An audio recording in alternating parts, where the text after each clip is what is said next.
Hello there, you're watching The Pulse on the JoyNews channel. We're coming to you live from our studios here in Accra. JoyNews is independent, fearless and credible. This afternoon on The Pulse, government is revising major tax policies, including the reduction in the charge rate of the electronic transfer levy. It's been moved now to 1%. We'll give you details as the Finance Minister presents his 2023 budget statement today. Also this afternoon, government is pledging to double payments of stipends for livelihood empowerment program. We'll get you the very details as to how much the beneficiaries could be getting and as to whether or not that is enough. We'll subject that to some analysis here on The Pulse. And Ghanaians are expectant of victory for the senior national team later today as the Black Stars play against Portugal in the World Cup tournament. It's all coming up here on The Pulse. I am blessed. So stay with us. We'll bring you details shortly. And you're welcome back. And this afternoon, we're focusing on the 2023 budget statement. Ghanaians are expected to pay more taxes in the next year as government has revised two major tax handles, including the controversial electronic transfer levy. Now, we do know that value-added tax, for instance, the rate will be increased by 2.5 percentage points from 12.5% to 15%, whilst the electronic transfer levy rate will be reduced to 1% of the transaction value alongside the removal of the daily threshold. We can now listen to the Finance Minister address the House earlier today. We will undertake the following actions, initiatives and interventions. Others, one, increase VAT rate by 2.5% to directly support our roads and digitalization agenda. Fast track the implementation of the Unified Property Rate Platform Program in 2023 and review the E-levy Act and more specifically reduce the headline rate from 1.5% to 1% of the transaction value as well as the removal of the daily threshold. 3. To boost local productive capacity, we will, among others, cut the imports of public sector institutions that rely on imports, either for inputs or consumption, by 50%, and would work with the Ghana Audit Service and Internal Audit Agency to ensure compliance, support the aggressive production of strategic subsidies, including the list disclosed at the President's last address to the nation, support large-scale agriculture and agribusiness interventions through the Development Bank of Ghana and ADB Bank, introduce policies for the protection and incubation newly formed domestic industries to allow them to make the goods produced here competitive for local consumption and also for exports. To promote exports, we will, among others, expand our productive capacity in the rail sector of the economy and actively encourage the consumption of locally produced rice, poultry, vegetable oil, and fruit juice, ceramic tiles, among others. To pursue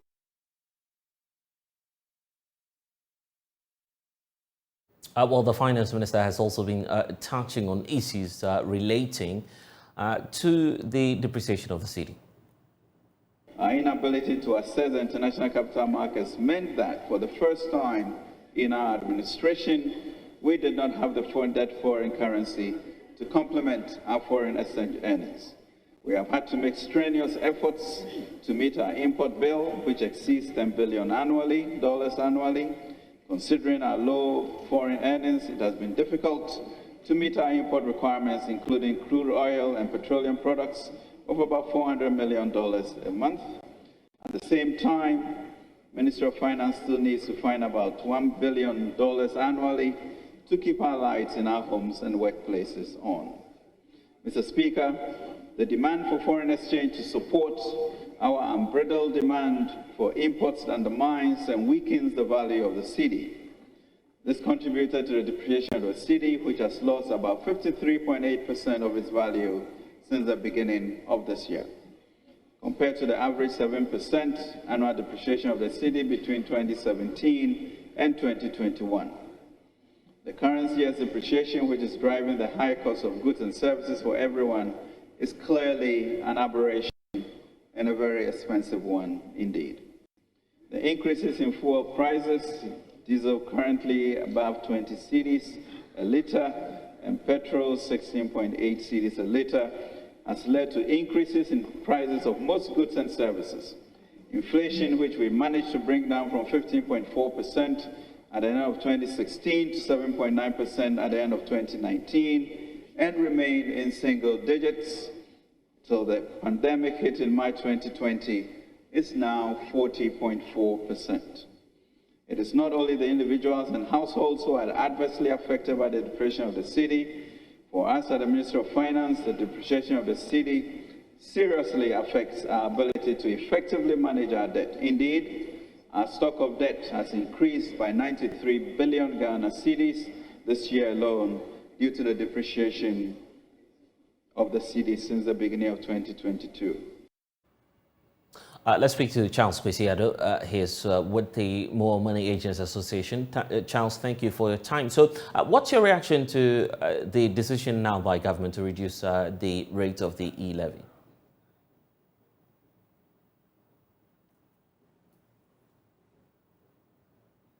Charles, if you can hear me, I'm just asking about the reaction of your group towards this announcement of a reduction in the E-levy charges.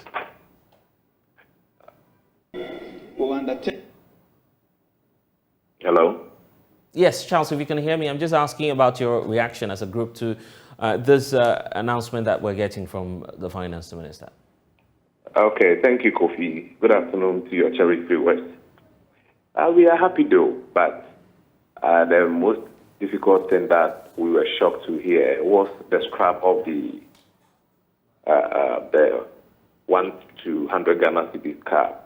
That's the government scrap, because we were made to understand earlier that majority of Ghanaians, which constitute the lower class, were those that were transacting within that range, and therefore government thinking of the poor and the needy will give them subvention, and only to be told that those things have been scrapped, and therefore anybody who transacts will be made to pay the 1%. So it's now a uniform or universal rate.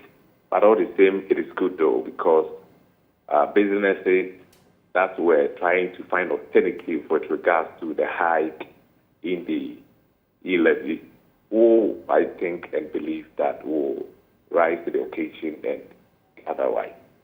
Since goods and services have been also increased in terms of the VAT, but from 12.5 to 15%. So therefore, I think it is a good thing for our industry. You did a research earlier, and you're pointing out to how the E-levy was affecting business. So given the fact that you now have 1% to work with, you may still have some difficulties, you agree? Definitely, yes, Kofi. Like the research that was submitted to the Ministry of Finance towards the preparation of the 2023 budget, we stated the effect this E-levy has brought to us as agents, and we also advise government to make sure that they do a reduction to it so that it will involve a lot of people. But going forward, I'm happy that at least they've listened to us a bit. But what we are not happy, that is the most important thing. You know, with the mobile money ecosystem, we are being paid commission, and it's based on the number of transactions that you do. Then out of that, you get your commission. And when this 1% comes up, it is a good thing to us. And as such, we are believing and hoping that Ghanaians will rise to the occasion and get to understand what that 1% means. Because if we don't give much education, earlier we stated that the problem has to do with education, because we don't want a situation where a section of Ghanaians, be it the political, the minority side, will want to still peddle falsehood, and it will not make the sector attractive to our prospective customers. So we are only praying and hoping that government will employ educational sessions so that Ghanaians will understand the levy itself. Because even if it comes to 0.1% and the education still doesn't go down well with the populace, it's going to still affect our business. So with this 1%, exactly what's your take in terms of the way forward? Should we be looking at a further reduction or an abolishment of the entire arrangement? For that, I can't say that there's going to be another reduction. That looking at the situation now, the economic situation and the indicators, you realize that government wants to rake more revenue.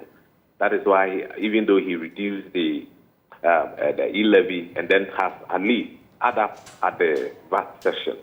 So I don't think there are still rooms for further reduction. But I am hoping and praying that there will be rooms for review. The review has to do with the cap. That is the most important aspect of it. We told government through the finance ministry, based on the research work, that at least it should be reduced. And then cap certain transactions. We even suggested to them that probably from 1 Ghana cedis to 1,000 Ghana cedis should be capped. Not knowing they want to nullify even the 1 cedi to the 100 Ghana cedis. But going forward, I'm praying and hoping that they will want to still review the pros and cons with regards to the levy, so that people will have trust with the sector, and in so doing, it will also bring a lot of people to the agent for him to also increase his commission. Charles Kwesiado, thank you for joining us here on The Pulse. Well, some Ghanaians on the streets of Accra have been reacting to the budget presentation today by the Finance Minister. And we are live from the fire service station. That's the Tudu area. This is Accra Central. You can see in the background the hustle and bustle. In spite of all the economic conditions and the hardships, people are still going about their normal duties as we also prepare for the Black Stars to take over Portugal later today. And thankfully, I have a gentleman here with me. Let me interact with him. Thank you very much for joining us here on the Joy News channel. Your name, sir? You're welcome. My name is Emmanuel. Let's talk about the budget 2023. You know it's happening today. What are your expectations? Our expectation is for the government to reduce everything. How the dollar will come down, the E-levy, COVID levy, every levy on it, even including the petrol. We want the reduction of the petrol. Diesel is the cheapest thing in Ghana. Now the diesel has come to be the highest commodity in Ghana. But we beg the government to reduce the diesel, not the petrol, the diesel. Why just diesel? Yes, because when the government take the reduction from the petrol, then they add it to the diesel. So we want it to be taken. Every tax on the diesel and the petrol needs to be taken away for we the masses to be free. We are suffering. But we are hearing already that there may be an introduction of a few taxes. Are you ready for that? It will be difficult. With this hardship, it will be difficult. But knowing the conditions, they need to put measures in place, don't you think so? It's up to the government to put the conditions on for us to be free.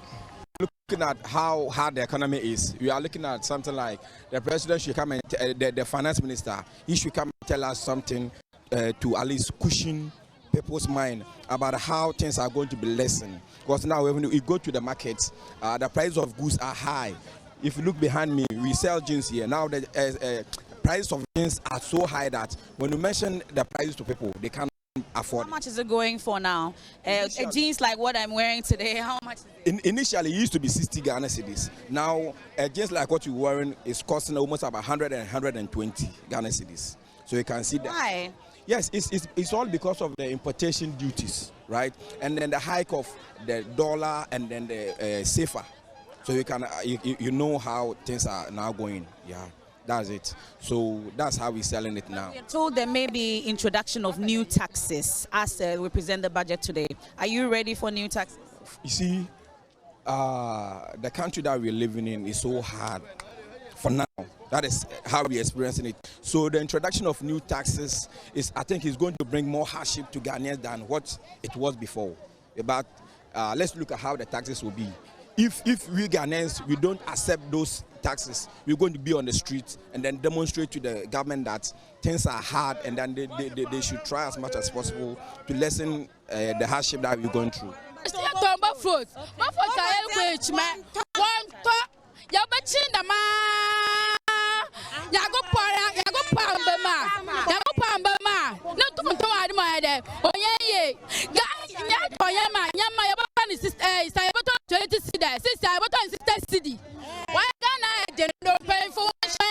Expecting that sometime the government will reduce the taxes.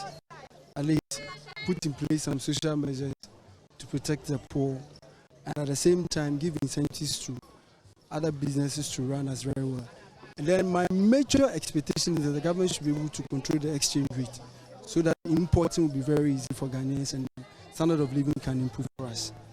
So that ahead of the presentation, there may be introduction of some new taxes because of the situation that we are in. We know we are going to the IMF amongst others. Are you ready for the introduction of new taxes? I don't think Ghanaians are ready for new taxes. Listen, we are aware that they said they are going to increase, but don't look at now. Already we are burdened with a lot of taxes. Is it not proper for the government to look at the expenditure pattern and then reduce the expenditure so that we can gain revenue from that area? We are being told that there are 3 areas to look at. First of all, we have to look at our income level, we look at our expenditure, and then we look at getting new revenue. But always the government think about looking at new revenues rather than looking at the already existing revenues and then the expenditure. Well, still on the budget, government says it is working to expand the coverage of the livelihood empowerment against poverty to some 2.5 million extreme poor individuals as estimated by the Ghana Living Standards survey. In addition to mitigate the impact of the increasing cost of living, government is promising to double the amount of LEAP grant from some 45 cities to 90 Ghana cities. Joining us via Zoom now is Deputy Director, Send Ghana, Dr. Emmanuel Ayifa. Thank you, sir, for your time here on the Pulse. So earlier this year, you issued a report, comprehensive one, on why government needs to review the grant in terms of LEAP. Now we're targeting some 90 Ghana cities. Will that be sufficient in addressing some of the issues that you pointed out earlier this year? Very much blessed for the opportunity to speak on the budget as the Finance Minister delivered on Parliament, on the floor of Parliament today. In fact, I was in another meeting, so I didn't really get much time to listen. But to go straight to your point, in fact, what we heard from the budget is a welcoming news for us. Because as you rightly put it, our report consistently have been highlighting the need to increase the cash grant and also to expand coverage. And that is exactly what the government is seeking to do in this new budget. We welcome it, it's a welcoming news. But however, the only concern has to do with the fact that if I remember in the budget, they spoke about 45 Ghana cedis or so. But the point is, even now, in terms of increment, in terms of how much a LEAP beneficiary receives, an individual, if it's a one-person household, it's 54 Ghana cedis bi-monthly. And then if it's a two-person, Doctor, if we're having some challenges hearing you, probably it's due to the position of your microphone, but if you could just make that point for us again one more time, so we see if we could get you clearly.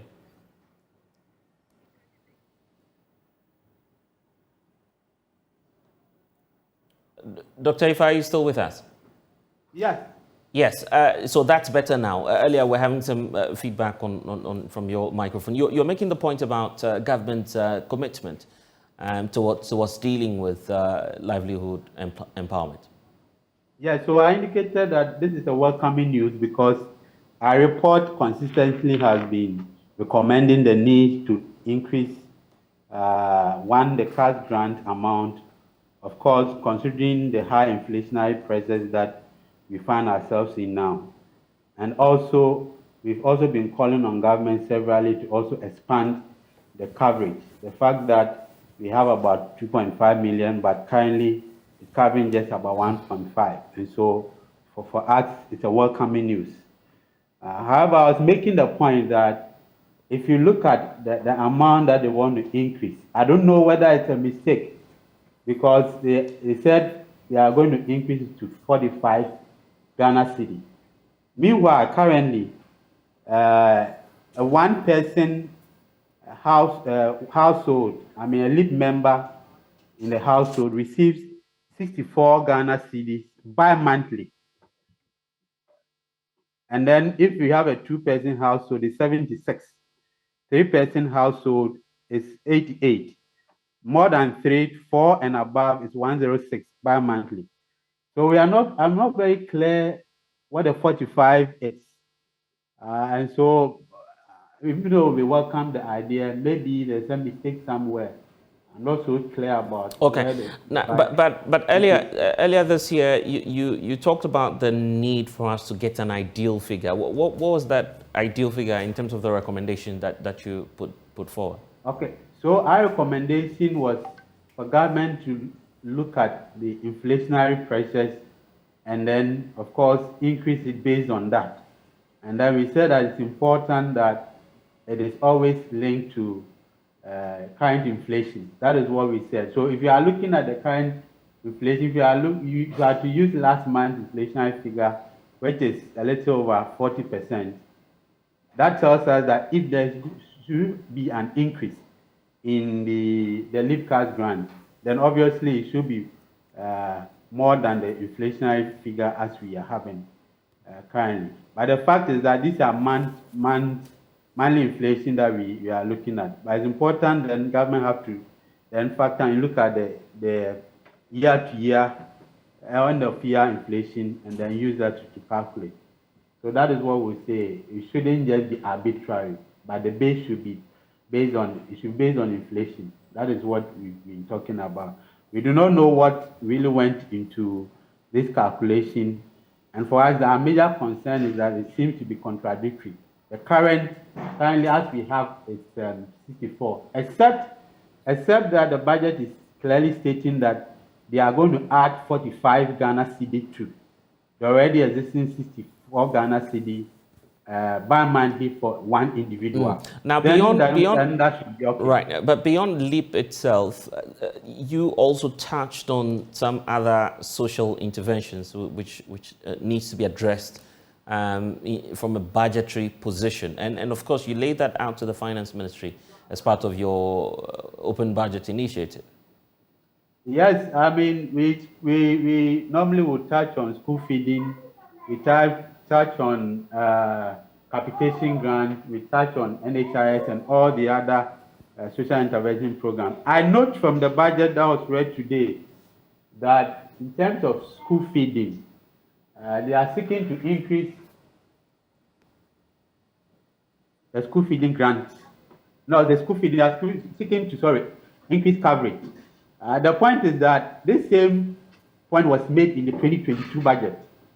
And then just about 4 months or so into the year, there was a reversal, a turnaround where the minister came to say that no, we are not going to see an increase. And so far, in fact, insofar as we are hearing that the school feeding too is also going to see expansion and increase, we do welcome that.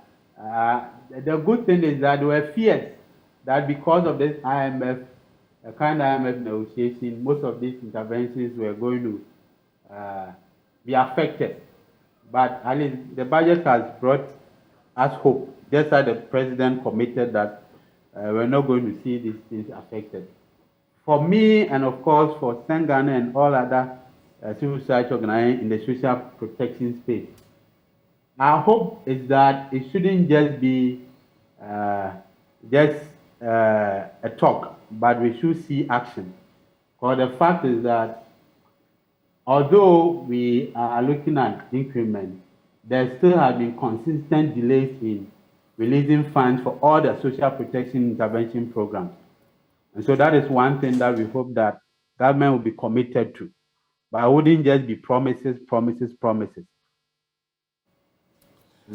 All right, then. We want to thank you for your time. That's Dr. Emmanuel Ayifa, Deputy Country Director, SEN Ghana. Let's take you to Parliament now, because minority is taking on government for failing to fashion out a plan that will provide relief for Ghanaians in this trying economic moment. Kweku Asante is our parliamentary correspondent, joins us via Zoom now. Kweku, and we understand that already the minority has briefed the press on what its views are on this 2023 budget statement.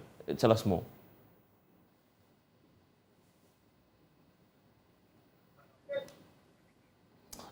Quickly, if you can hear me, I'm just asking about the latest, what the concerns of the minority is.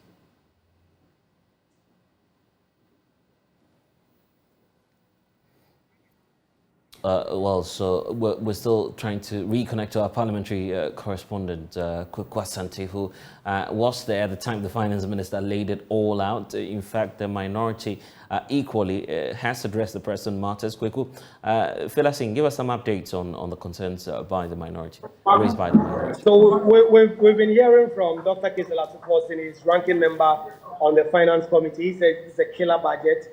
This is a budget that is going to compound the woes of the ordinary Ghanaian.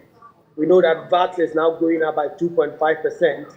Although the E-levy has been reviewed from the existing 1.5%, and when this budget is passed, it will come to 1%.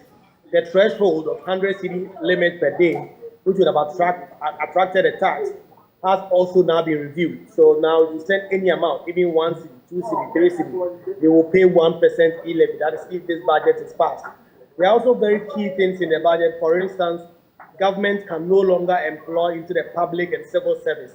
The finance minister has announced a freeze in employment into the public service and the civil service as well. So these are the anchors on which Dr. Kisela Tuposin is saying that this budget is just going to compound the problems of the ordinary Ghanaian. This budget is different in a lot of sense because we all know the build-up coming up to this 98 NPP MPs saying that if Ken Ofori-Atta was not sacked, they were not going to sit in.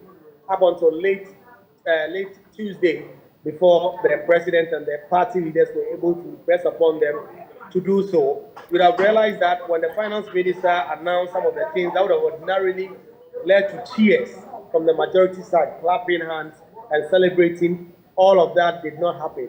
The finance minister presented the budget in silence. The majority side sat there, did not say anything, as it were, to praise the minister for his performance.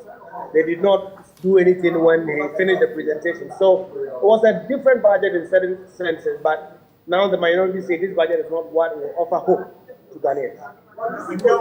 How about the response from the majority side? So we heard from the Deputy Finance Minister, John Kumar. We also heard from another Deputy Finance Minister, Binal Siasari, who insists that this is the budget needed to turn the tide. This is the budget needed to bolster the fortunes of the Ghanaian people, and that they want Ghanaians to trust, they want Ghanaians to have an abiding faith in the ability of government to turn things around, and they expect that this budget is going to do the magic.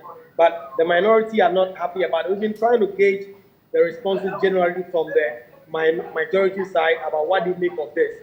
But this friction between government and party, between government and parliament, has made it in a way that normally after the budget you would have heard from the NPP MPs on the finance committee coming out to address press conference, to shower praise on the finance minister, to say a lot of things about the budget. They did not do so.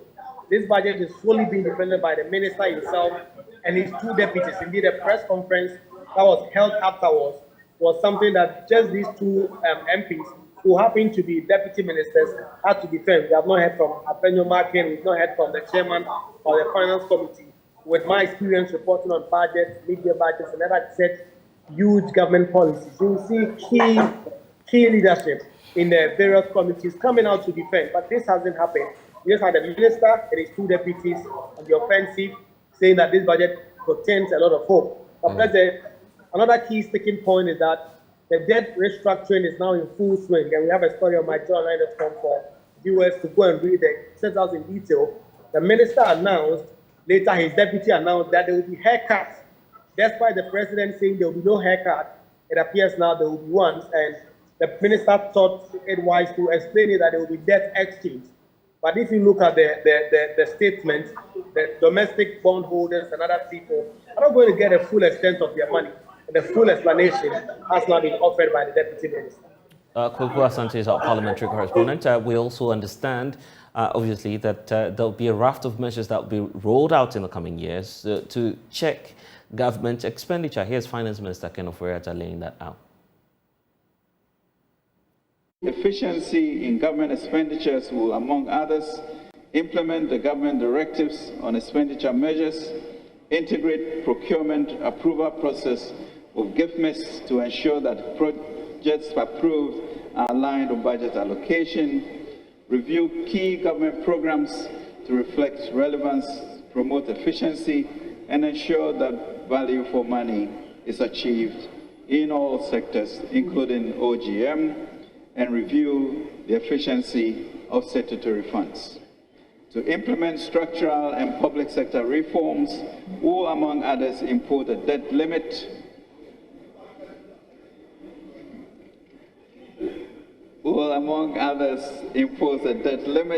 on non-concessional financing, undertake major structural reforms in the public sector by reviewing the operations of 36 state-owned enterprises, 8 special purpose vehicles, 90 joint venture companies, 38 regulatory institutions, 68 statutory bodies, and 6 subvented organizations. Enforce compliance with legal and regulatory framework on foreign exchange, initiate measures to overhaul the tax structure in the extractive industry, expand the gold purchase program by the Bank of Ghana to support foreign exchange reserve accumulation, promote an LBMA certified gold refinery in Ghana, and promote local currency stability. The goal now is to significantly enhance revenues, significantly cut down the cost of running government, significantly expand local production, invest more to protect the poor and vulnerable, continue expanding access to good roads and technology, education and health for every Ghanaian everywhere in Ghana and the diaspora. Mr. Speaker, this budget is therefore anchored on a 7-point agenda aimed at restoring macroeconomic stability and accelerating our economic transformation as articulated in the Post-COVID-19 Program for Economic Growth, PCPEG. These comprise an agenda to 1. Aggressively mobilize domestic revenue, 2. Streamline and rationalize expenditures, 3. Boost local productive capacity, 4. Promote and diversify exports, 5. Protect the poor and vulnerable, 6. Expand digital and climate responsive fiscal infrastructure, and 7. Implement structural and public sector reforms. To achieve these, there are 3 critical imperatives: successfully negotiating a strong IMF program, coordinating an equitable debt operations program, and attracting significant green investments. This will enable us to generate substantial revenue, create needed fiscal space for the provision of essential public services, and facilitate the implementation of the PCPEG program to revitalize and transform the economy. Professor John Gachi is economist with the University of Ghana Business School. Prof, thank you for your time. Your take on the address today by the Finance Minister, Ken Ofori-Atta. Interventions under the 7. Yes, we've lost Professor Gachi there. You're still watching The Pulse. We'll be back after this break.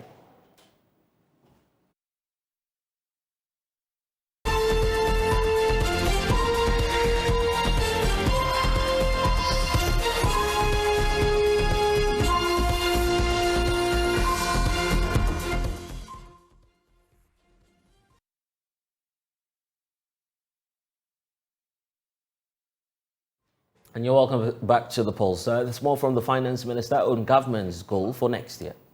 Our goal now is to significantly enhance revenues, significantly cut down the cost of running government, significantly expand local production, invest more to protect the poor and vulnerable, continue expanding access to good roads and technology, education and health for every Ghanaian everywhere in Ghana and the diaspora. Mr. Speaker, this budget is therefore anchored on a 7-point agenda aimed at restoring macroeconomic stability and accelerating our economic transformation as articulated in the Post-COVID-19 Program for Economic Growth, PCPEG.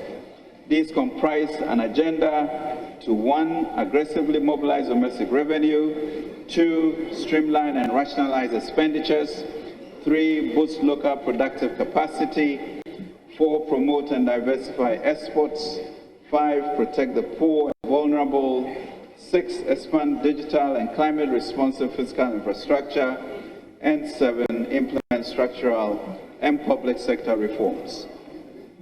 To achieve these, there are 3 critical imperatives: successfully negotiating a strong IMF program, coordinating an equitable debt operations program, and attracting significant green investments. This will enable us to generate substantial revenue, create needed fiscal space for the provision of essential public services, and facilitate the implementation of the PCPEC program to revitalize and transform the economy. Let's speak now to Professor John Gachi, who's back on the telephone lines now with us. Prof, so you heard the finance minister there. In fact, we know that there are other measures that government is implementing just to try and take us out of this economic crisis. Your impression about today's budget statement? Well, I think it's a laudable attempt to try to protect the vulnerable in society, because we all do know that the crisis has deepened poverty. It has actually drawn some other people into poverty line. So something ought to be done to protect them. As to whether there is an equitable and then transparent manner to support those who are deep down in poverty is another thing.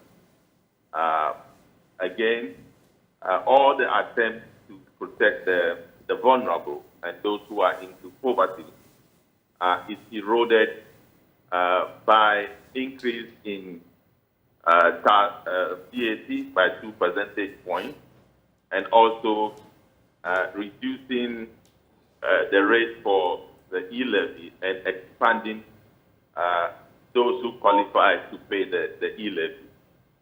So that has been counterproductive in my view. So your take is that the E-levy should be entirely abolished. Is that your view? Well, I'm just assessing the motive for the budget. I think the motive for the budget is that you are trying to protect the vulnerable. And in an attempt to protect the vulnerable, the tax net that has been opened has eroded whatever gain that is provided to the vulnerable. So it's not a question of whether you want to remove the E-levy entirely or not, but it's a question of assessing what has been done. But beyond that as well, for the business community, what's going to be the implication, knowing that, for instance, VAT will now be shooting up? And of course, Ghanaians should also be in mind, even as I put across that question. Please, your voice. Yeah, I was just talking about the VAT, the review on the figures, the implication for the business community, and also we're mindful of what the impact may be on Ghanaians. Yes. So the implication of that on businesses is enhanced cost, and that will be passed on to consumers, and that will actually keep the momentum for prices going up for a period of time.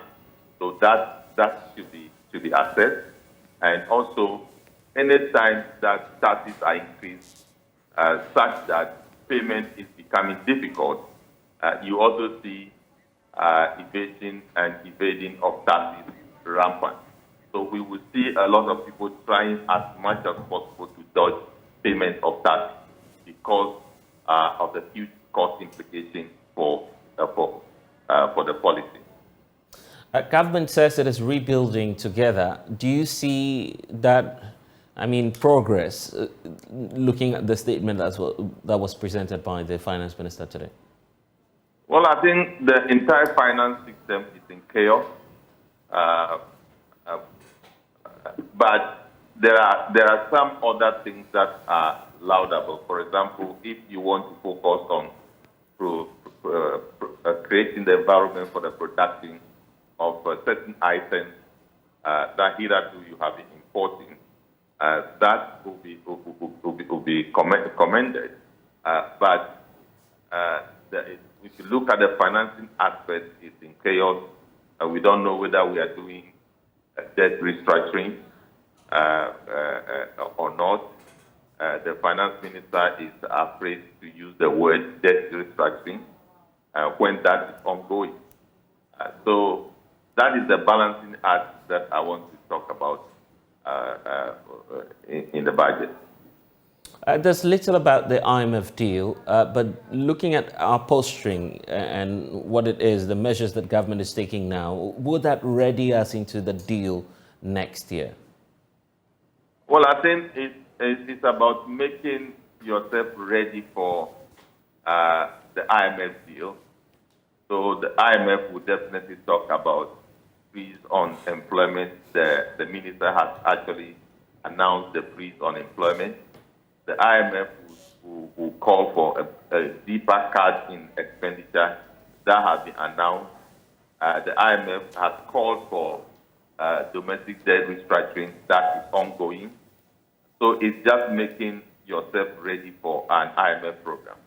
The IMF program is needed badly because of the credibility that it attaches to government programs and activities. So government so much needed the IMF program. Professor John Gochi, thank you for talking to us this afternoon on The Pulse. Well, we've been engaging some spare part dealers at Sogah here in Accra on the budget statement by the Finance Minister. Was interested in what the Finance Minister was going to be presenting in Parliament. Most of them are busy themselves with the World Cup that is happening in Qatar, some of the matches that were being aired on TV. Many of them, their reaction to it was, well, they didn't even know, one, that such an activity was going to go on in Parliament, and two, they didn't care much about what was going to be presented. They didn't think that much was going to be said in there. But again, we heard earlier from the PRO of the Spare Parts Dealers Association right here in Abosoka, and first of all, he told me that he was going to push against any move by government to introduce new taxes or increase the already existing ones. But we'll get his reaction shortly. I have one lady here who's one of the avid members of the Spare Parts Dealers Association. She's also here in Abosoka. And Brenda, your full name though? Brenda Adolfo. Okay, Brenda, so you've heard partly what the minister was able to say. One of the few people that are interested, first of all, in what the minister had to say. I mean, first of all, what was your initial assessment of what the finance minister said? Okay, so basically what is in there that is most important to us traders is the tax elements, the increments in the VAT. I think it's very insensitive to increase VAT at this time. So already this is the issue we are battling with. I deal in car batteries. So currently for a 15-plate battery from invoice from Korea is $51. You check it against our CDN, it's around 700 and almost 740 cedis. Without freight, without insurance, nothing. To talk of duty added. Bottom line, you are looking at over 1,000 cedis for one piece of battery to get to your shop. And your markup hasn't even come. To talk of the VAT elements. At the end of the day, how do you expect the everyday user to buy 115 plates of battery? I think it is very, very insensitive. The things are that tough to come and overburden us with more taxes. And that E-levy thing, the reduction, they should just scrap the whole thing off and enable us to be able to survive, because now it's about surviving. It's about surviving. For some time now, we are all not able to order goods because it is serious. My last consignment was done when the dollar was about 9 cedis. Now, it is how are you managing to even sell what you have to be able to order more? So basically, me, the head or tail of all that transpired, I mean, there was nothing inside for us. But you are already paying lower VAT. You are paying about 4%. Yes, we are all on the flat rate. So now if it's flat rate 4%, then it means that flat rate is coming to increment of 2.5. It means flat rate is going to come to 6.5. Already there is a very low turnout in buying nowadays. You've been here for a while. You were in the market and you were sitting around with us. As you sat in the shop, we do even see about 5 people coming in there to ask, say, like how much? No. Basically, we come and go. We buy fuel our cars.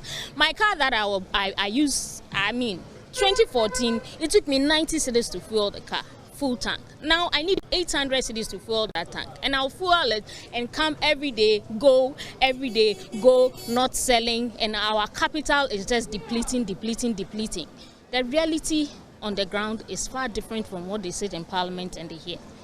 So they should come down. What would you have preferred to have heard? I would have preferred the increment in VAT is a no-no. For starters, that one is a no-no. And I was hoping to hear that to ease us rather, maybe the E-levy was going to go off. And then certain decreases in the other ports. Because right now, my very last container declared for batteries. The duty was so huge. It's a burden. So most people are not important, and we are all sitting down and just watching. I have Eric. He's the PRO of the Spare Parts Dealers Association right here in Abosokai. Eric, so you didn't want to hear it, but it's been announced 2.5% more on your VAT at the port and in the business that are going to be doing. How do you react to that? I think it is an unfortunate situation. We were having some information that something of that sort will happen. It's quite unfortunate because we sent a strong signal to the government that we are not in position to receive this. But as it stands, it has come, and then what else will you do? It's only adding up to the economic hardship of the Ghanaian citizenry. That's all I can say. You prefer that government shouldn't announce a new one? They have. What would you tell them right now? Do you want them to reverse it? Oh, it could have been good if government may see the need of reversing it. In as much as just to help us to help themselves, to stay in power. Because as it stands right now, everyone is complaining. People are complaining, and if it comes in with a tax hike with about 2.5%, then I think we are doomed. We are doomed. I see. Now, what is going to be the net impact on the business that you do want, and then the customers that will be coming in? I think that we're waiting for the takeoff. Hopefully, maybe next year. And we expect that maybe from now to next year there will be some little marginal increase in our sales because of people trying to avoid the hike probably next year. And then probably as it stands, at its where very little was probably said about how the government is going to fight this depletion of our capital, the currency, the falling of the currency and all that. But I think there was some little hope there that he was saying that you sort of reduce the exemptions on foreign companies. We're hoping that there will be that, because as it stands, we can't compete with set companies, and then if he has seen the need to cut down that foreign exemptions, some exemptions on foreign goods, I think that one is laudable. Eric, let me thank you very much. So Eric is the PRO of the Spare Parts Dealers Association. You've heard from them themselves how the increment in the VAT rate will impact the business that they do. They are opposed to it and would wish that government will reconsider its decision for the 2023 fiscal year.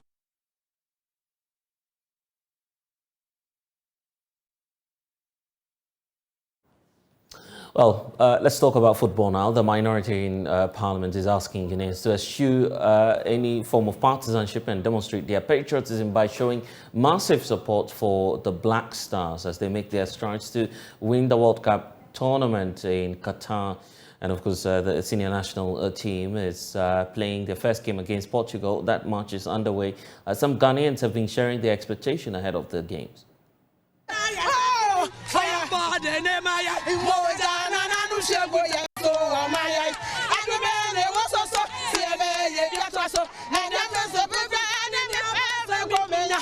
yeah, bravo. I'm a yes, I see what I'm saying. Oh, man, say yo. Oh, man, say yo. I just know, say, I'm a for brand extra. Oh, man, say yo. Oh, man, say yo. I just know, say, I'm a for brand extra. Yeah, I know, say, yeah, Ghana better. Yeah, Ghana better. Yeah.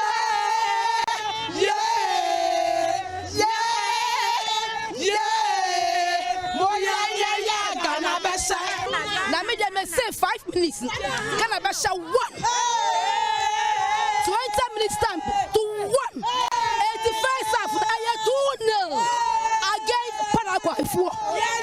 Cristiano Ronaldo vs Dede Ayew because all the captain. The man is small. Your friend is Saudi Arabia, Argentina 4. One more to me share Argentina 4. The whole Messi. Oh yes, small. Oh yeah, way frustrated. Now that you can't bet us on your Ghana. When we were you, they? We are Ghanaians and we are proud of ourselves. You are not ready to bet. No, I'm ready. Right now, I'm ready. Ghana is winning. Ghana is going to win the match, so I'm ready to go 2-1. Yeah. Okay. It's just 2-1. I said that Ghana is going to lose by 2-0. Say Black Stars be winning and I say. Oh yeah. As a Ghanaian, dear, Black Star winning because that will bring at least excitement in the people of the country in the system. Now they say but I hear him say coach, so be a good selection because the selections be high. Some of us we don't agree. Why your lineup did that? What are you looking for? Oh yeah, I mean lineup would at least so bet me I drop back and a second one for 2 players be and somebody like Jeffrey Schropp. This year, Bombo Power or Crystal Palace were dropping, and I did not get a reason why. Sanson, I say no friend. Yeah, there be Aquia no ES Roma Omutonoko another Syria A team also are dropping. I wasn't happy with it. But if today or look at these 2 brothers, not drop back home, I think say like Ayew brothers. At least you should start with one of them and leave one on the bench. And not back on steady from being. I mean, if you say the young ones, chance on the wins now, it will help us than still controlling those old cobwebs. Now you rely on them. I think say Ghana can do better, and I'm hoping say anything I did, because many bejipa say they be a many one. The intimate track will face the wall. I mean they are face fans, In spite of the budget presentation, it appears that the people here in the Cow Lane area can't be bothered about what actually is going on in Parliament. For them, it's football, and there was a score. They were hoping that would have been a score. So we'll take the opportunity to interact with them on what the expectations are for the Black Stars. Let me join them here. So I know you are watching a game between Uruguay and Korea, but I would want to hear your views for the Black Stars. For the Black Stars as well. What are you expecting? Let me sit by them.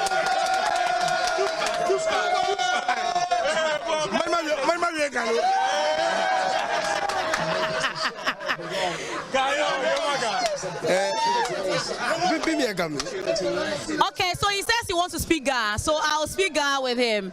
What are your expect Black Stars by fake back at him? Oh, back at I feel not going to be. Why am I 3-0? 3-0 because team work at to selection the ball. When I was 3-0. Okay. And what about you, sir? Goalless. Yeah, draw. Yeah, goalless. Yeah. No, you're hoping that Ghana will lose. Yes, please. What about you? Oh, we are going to score them by 2 goals to nil. 2 goals to nil. Let me see the next lane as well and find out. Because of the president, Ghana will lose. Okay. Why? Okay, so how about you? What are you expecting? First of all, this is the Cowlane Community Center. We are progressive Cowlane youth. We are 1000% patriotic. We don't care about this party. We care about Ghana, our mother, Ireland. And we are going to win this World Cup. We don't care who is the... Yeah. Yeah. Oh. And the World Cup is coming here to this base. It's coming to Carl, and then we go to the Independence Square and celebrate. But first of all, today we are going to score. We are going to score Portugal. At least 2-0 if they try or 2-1. And then the next people will be the Uruguayans. We are waiting for them because since that time we mean them. So as for Ghana, the Amuna, we just need more prayers from Ghanaians, that's all. But we are going far this time. We are going very, very far. So that's the president of the Cow Lane Youth Center. And for them, the World Cup is coming right here to this center.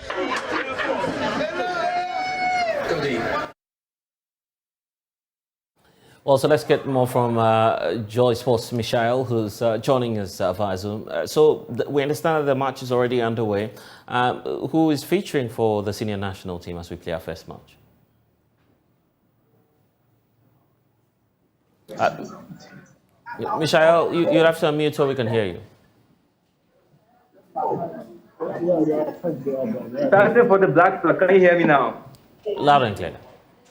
All right, so starting for the Black Stars, in centre backs, Daniel Amate, Alexander Jiku, and also Mohamed Salisu, the new guy was brought in right after Ghana qualified for the World Cup.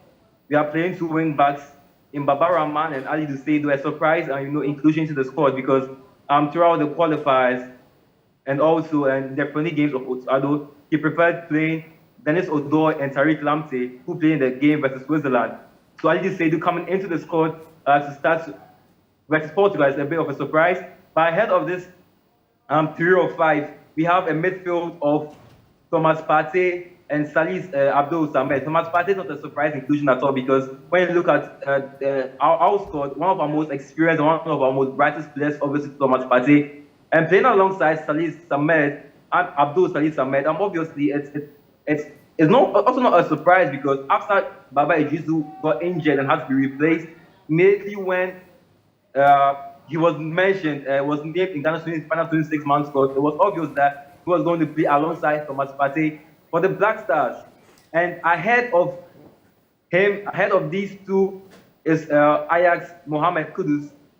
So basically, Black Stars are playing a 3-5-2 and playing off Inaki Williams, the striker. Today is the Black Stars captain, Dede Ayew. So that's the shape for the Black Stars in a 3-5-2. And we're playing against playing against Portugal, which has Cristiano Ronaldo featuring in this match as well. Okay, I would say surprisingly he started because, but the reason I used the word surprisingly was because after their last friendly game with Nigeria, their head coach Fernando Santos said he's not obliged to play Cristiano Ronaldo because he's the captain. And also considering the sort of controversy which surrounded Ronaldo right from last week into this period whereby the World Cup has started, many were pessimistic to see if he was going to start for Portugal, especially as it seems that Portugal have better fluidity, they have better telepathy, and they have better understanding amongst themselves as players when Ronaldo is not starting, because now they have a very bright young group of talented youngsters in Leao and Otavio and Andres Silva and Bruno Fernandes and Bernardo Silva and Felix and all of those guys who click very well together. But with Ronaldo being the captain and being the top scorer at the international level all time, it's not really a surprise because when you need a goal in some situations, you're going to call on Ronaldo because he's a clutch player. Let me bring in, joining us is Pakwesi Shandov, who's also with us. And Pakwesi, the match has started. Your impression of the first few minutes?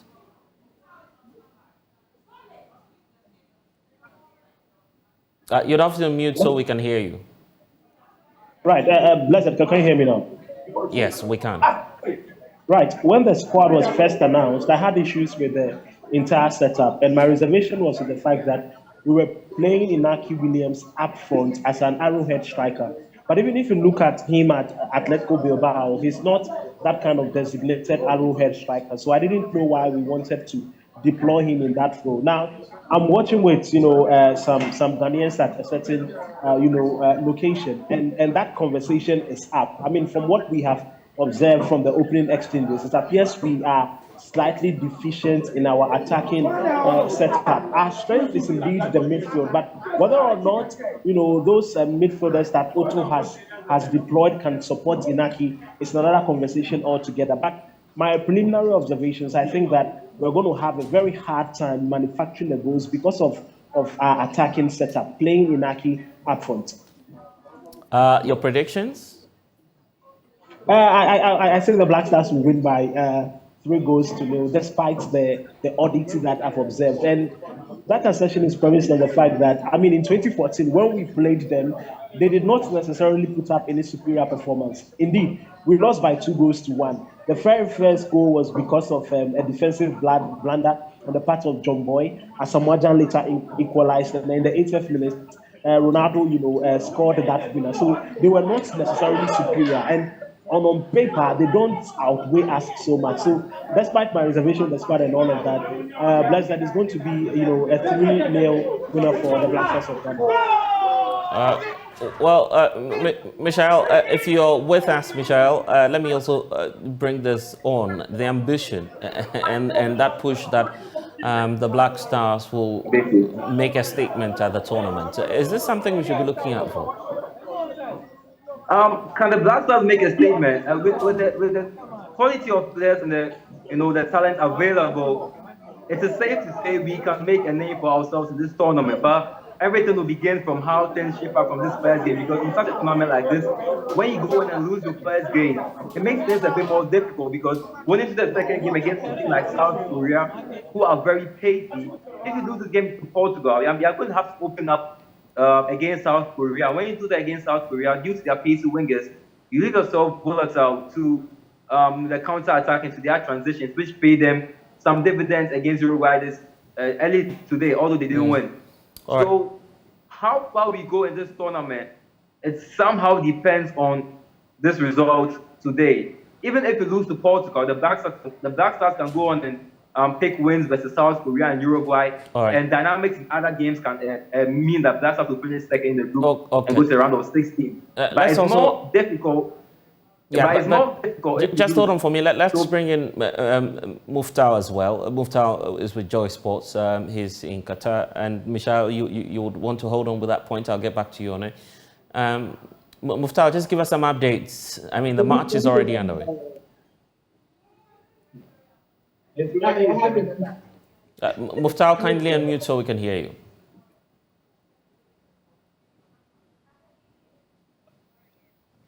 Muftau, what can you report? If you are with me here, you can see right behind me, thousands of Ghanaian spectators are here throwing their weight behind the Black Stars. Now they are currently in action. It's about 12 minutes played so far, and we are all here throwing our weight behind the senior national team. It's been little chances for the Black Stars. The Black Stars got only a chance so far. A wonderful goal that came from the right back, Ali Saidu. It went the way of Inaki Williams, but unfortunately, Rupert was in place to save that ball. And as you can see, the attack behind me, nearly got the opener here in the game against Ghana. But Ghana has been able to defend. Thomas Daniel Ahmad initially tried to stop over here to deny Portugal. But not a chance over there.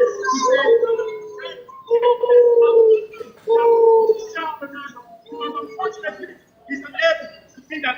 Right behind me, as you can see, tons of support.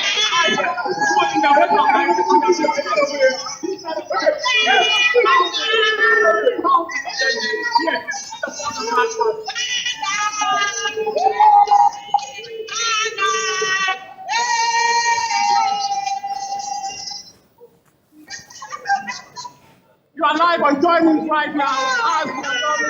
It's a big game, a big game for the Black Stars. Whatever happens in this game could influence how Ghana is going to approach the next game against South Korea. and subsequently against Uruguay, which is going to be the last group game. Yeah, so Blessed, that is what has been happening here at the 974 Stadium here in Doha.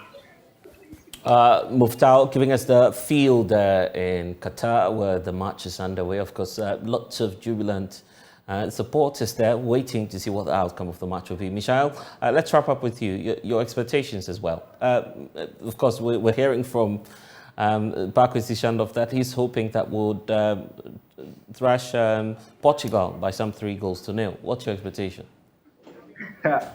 I love the optimism, but I don't think the Black Stars are going to thrash Portugal. No matter how much we look at things, what I can envision is a slender win. We either grind out a 1-0 result or grind out a 2-1 result. Beat Portugal by 3-0 with the talent available, and also with the way things have found out so far in the first round, and not being able to string enough passes. 3-0 might be as far as reach, but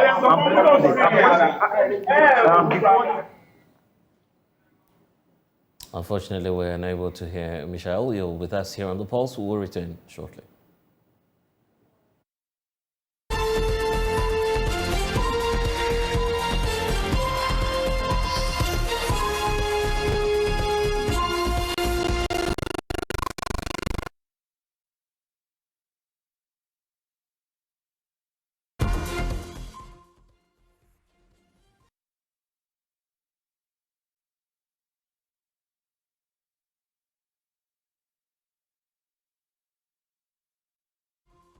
Well, let's take you to cantonments. The office of the former president, John Dramani Mahama, he is organizing a watch party as Ghana plays Portugal today. My colleague Mapito Sibidi is there. You see live shots there from the office of the former president, John Mahama.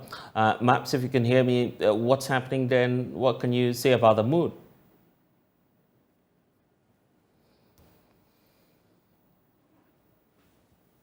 So Sogah, if you can hear me and if you can see on your screens, some anxious Black Stars supporters waiting to see what the boys will deliver or how the boys will deliver. I've seen the former president, John Dramani Mahama. I've also seen a delegation from the South African High Commission, and I've also seen some NDC members here at the office of the former president, John Dramani Mahama.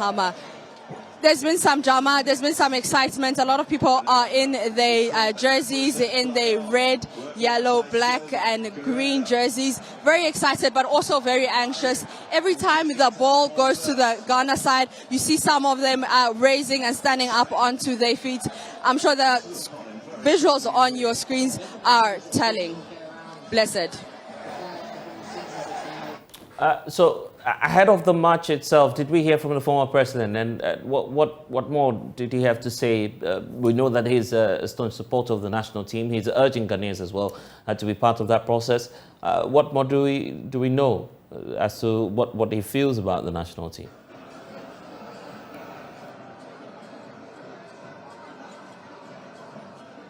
All right, Blessed, it's very loud where I am right now, but if I'm not mistaken, you're asking me what the former president said. Well, I mean, he's eager to see what the boys will do. He's asking every Ghanaian to support them, whether NDC, whether MPP, to support the Ghana Black Stars, because at the end of the day, they are representing Ghana and they're not representing any political party.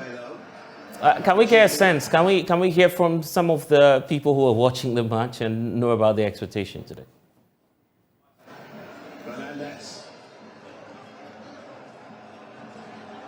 All right, so Blessed, let me get into the crowd and try to speak to some people to see what they're saying. Even though they are quite anxious, let me see what they have to say. Mame, good afternoon. So tell me your predictions. I prefer to withdraw. Yeah. So 2-1.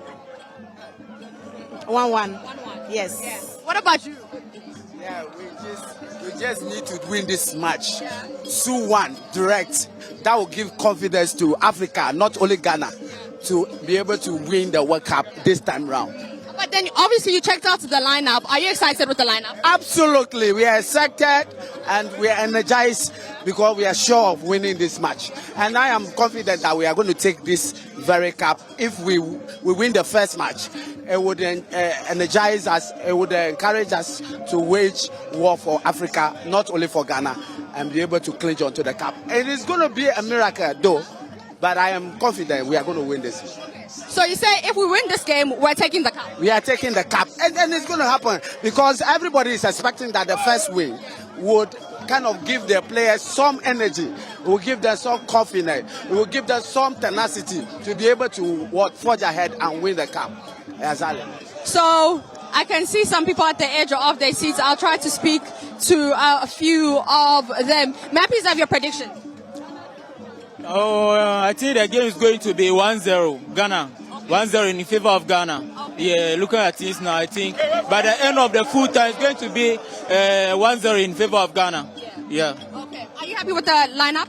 The starting lineup? Yeah. I'm sure about the lineup. There's no mistake over there. Everything is correct. Yeah. So he's happy with the starting lineup, but this gentleman over here is not happy with the starting lineup. Why aren't you happy? In fact, even though I'm not that so much football fan, but I think the combination. You see, Australia versus France. The same style they were playing looks like the same way they are playing. If we are not careful, we're going to get one goal. Yes, Portuguese is going to score us. So I think the lineup, they should look at the lineup very well. If possible, they should draw down the day and put somebody else in. So that's your prediction? One? Yes. All right, thank you. All right. We also have some drama happening over there. I'll ask our cameraman to pan to the drama.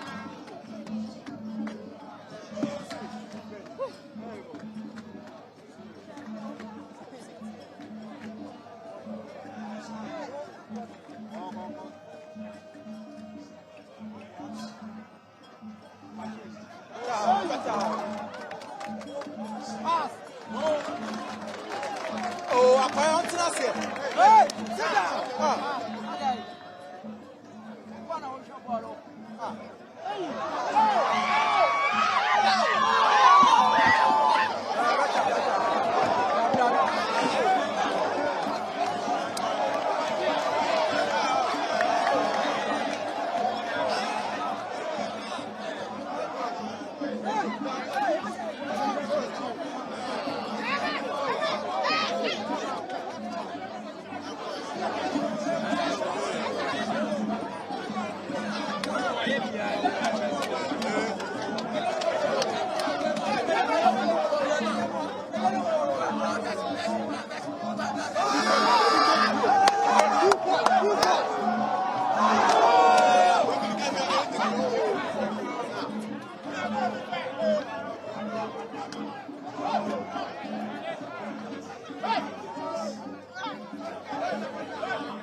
So I'm going to try and get you some more reactions. So far, how's the game looking for you guys? Yeah, hi. Hi. Fine. How's the game looking for you? Oh, it's okay. It's normal. Yeah. So what's your prediction? Oh, by the end of the half match, I think we will score 1 or 2. 1 or 2? Yeah. Okay. Yeah. Any prediction on who will score that goal? Maybe the day. Yeah. Okay. Yeah. What about the lovely lady sitting next to you?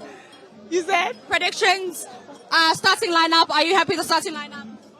I just want us to win. That is all. Yes, I just want us to win. All right, so those are some of the reactions from the office of the former President John Dramani Mahama. A lot of excitement happening here. We'll to speak to more of the supporters here, but as you can see that they are very anxious, they are very excited. A lot of things are happening in the minds of the supporters. Let me speak to this gentleman over here. Predictions, are you happy with the starting lineup? We are 32 minutes into the game. How do you see it so far? Well, I just came, but I was listening to the commentary on Joy FM. Yeah. I think the guys are doing well for now, but my prediction is 1-0 against Portugal. Against Portugal? Yes, please. Okay. All right. So it seems like the Ghanaians that are here are very hopeful as compared to social media. Where a lot of people are saying that, yeah, Portugal is going to score us.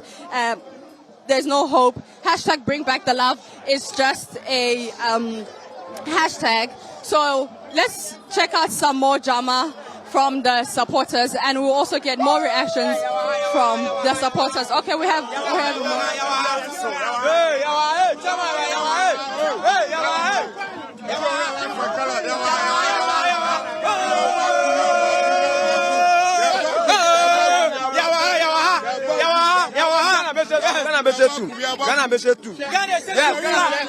Portugal team no. Midfield na kwa say Man City. Make brofo. Mama relax it. You see my Portugal's team. The midfield is just like Man City. They go the same way. The Man City play. So if you're able to play with Portugal for even 5 minutes without scoring you are the best team.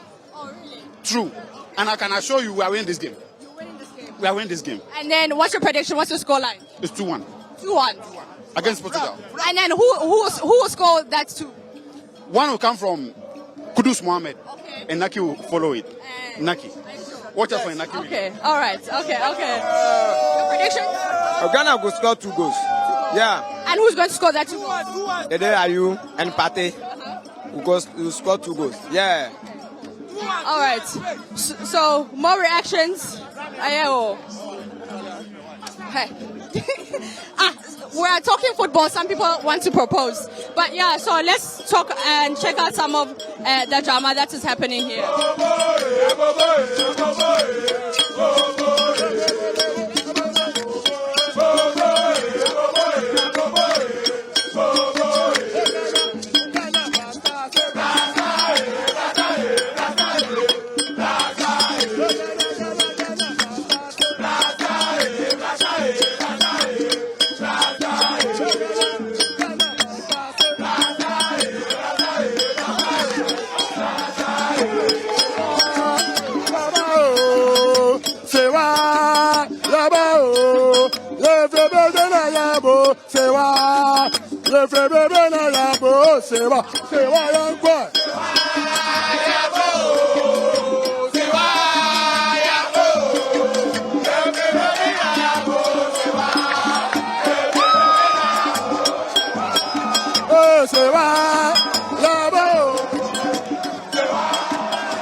Live pictures there from the office of the former President John Dramani Mahama. A lot of excitement, and many people are anxious, waiting to see an outstanding performance on the side of the Black Stars. Cantonment is not the only place where there's a lot of excitement. The Vice President, Dr. Mahmoud Obami, as well, is organizing a separate watch party. He's there in your shots. You can see him together with some other supporters of the Black Stars watching the game this afternoon. You can see Samuel Oku, Director General of the National Lotteries Authority, and some other government appointees in the shots there. Obviously, they're watching the match, I believe. And of course, Communications Minister Islaus Kufu there as well in your shot. So lots of positivity about the senior national team, the Black Stars. We wait to see what the outcome of the game would be. 38 minutes is how many minutes have been played so far. And that's where we draw the curtains on the polls. I am Blessed Sogah. We'll see you again tomorrow. Thanks for watching. Next is Let's Talk Showbiz.